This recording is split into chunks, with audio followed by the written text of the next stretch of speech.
A party in crisis. Rahul Gandhi quits as leader of India's main opposition following a heavy election defeat.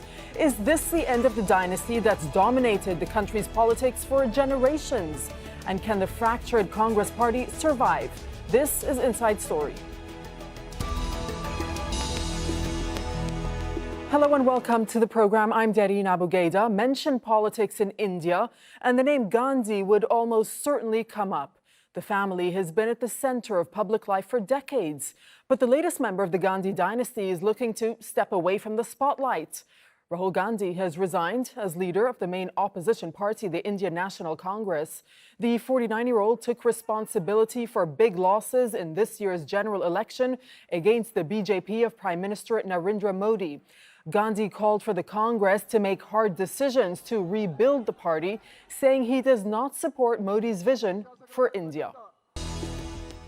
Let's bring in our guests who are joining us from New Delhi. We have Sreeram Chaulia. He's a professor and dean of the Jindal School of International Affairs.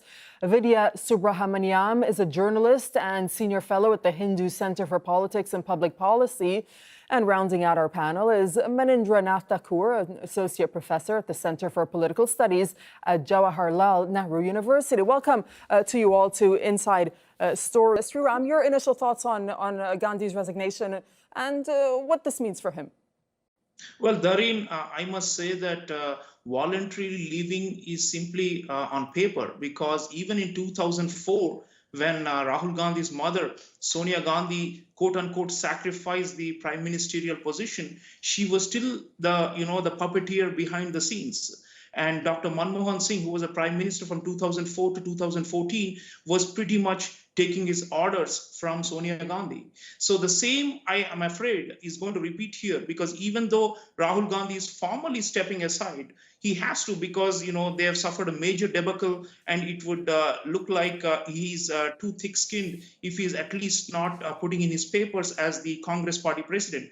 But that aside, I fear that the culture of sycophancy and the personality cult and the dynasty, and the notion that anybody from the Nehru family is enough for us to be our leader, that is so pervasive in the Congress party that I think he will continue to run it from behind the scenes. And in fact, if he could not reform the party in the last several years, he and his mother, if they couldn't turn it around and give it a winning edge, then how can they do it outside office? So I think it shows the quandary they are in. On one hand, they want to show that they are accountable and that this is not a kind of a hereditary monarchy.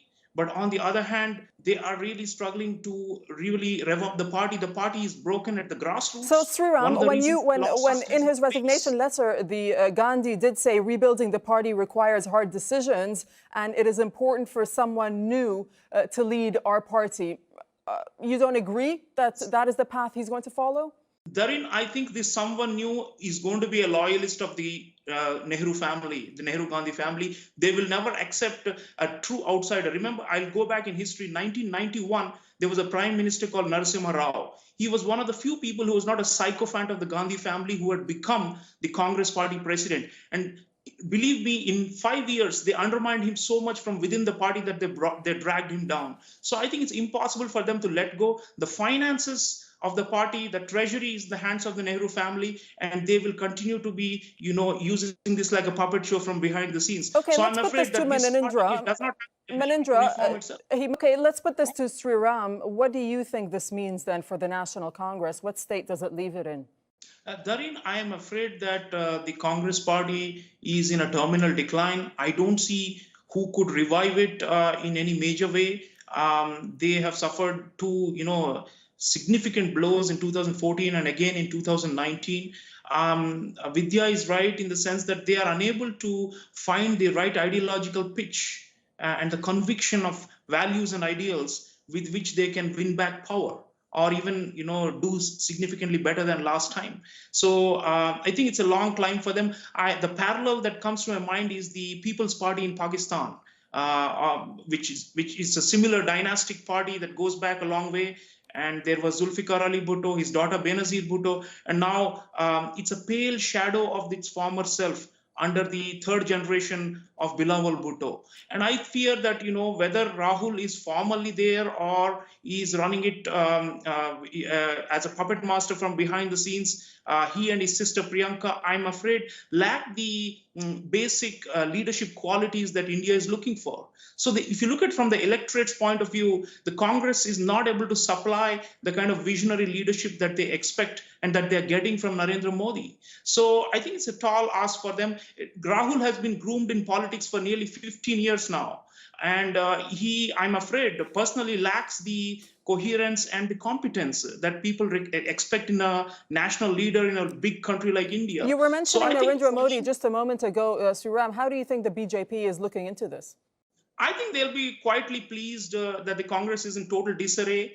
In fact, the joke is that, they are going to miss their star campaigner, Rahul Gandhi, because he was a liability for them in many ways.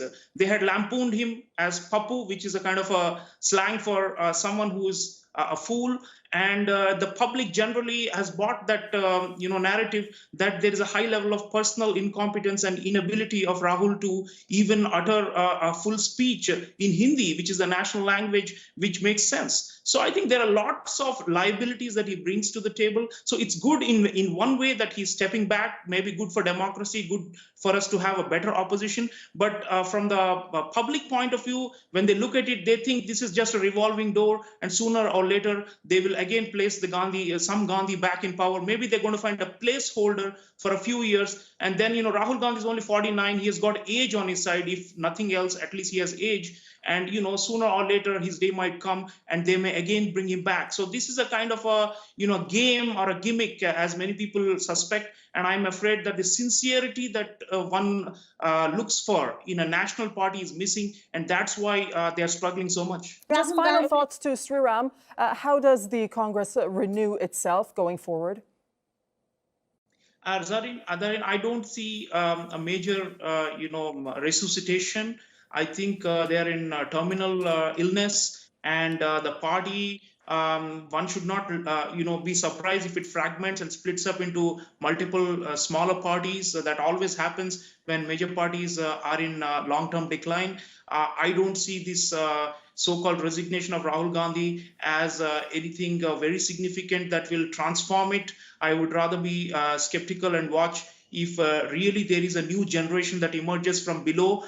They can bring in more competent leaders who could potentially match up to Narendra Modi in the future. But at the present, our current Prime Minister fulfills most of the aspirations of the people of India. He has not monopolized institutions. I don't agree with that view. The institutions have adapted to a very, very charismatic and magnetic power center. And they know that the pulse of the public is with Modi. So this, I don't agree that everything is manipulated. Rather, the voice of the people has spoken in favor of Modi, and Rahul Gandhi, I think, has a lot of catching up to do. Or the Congress party after Rahul Gandhi and after the Gandhi dynasty, hopefully will have a second avatar. I don't see it happening right now, but churning in politics happens, new forces emerge and contend with the old forces, and eventually we will see light and we will have a genuine democracy with a clear opposition. Right now, it's Modi all the way. Okay, we'll leave it there. On that note, thank you very much for joining us. To my guests, Sreeram Chaulia, Vidya Subramaniam, and Narendra Nath Thakur. Thanks for joining us from New Delhi, and thank you for watching. You can see the program again anytime by visiting our website, aljazeera.com.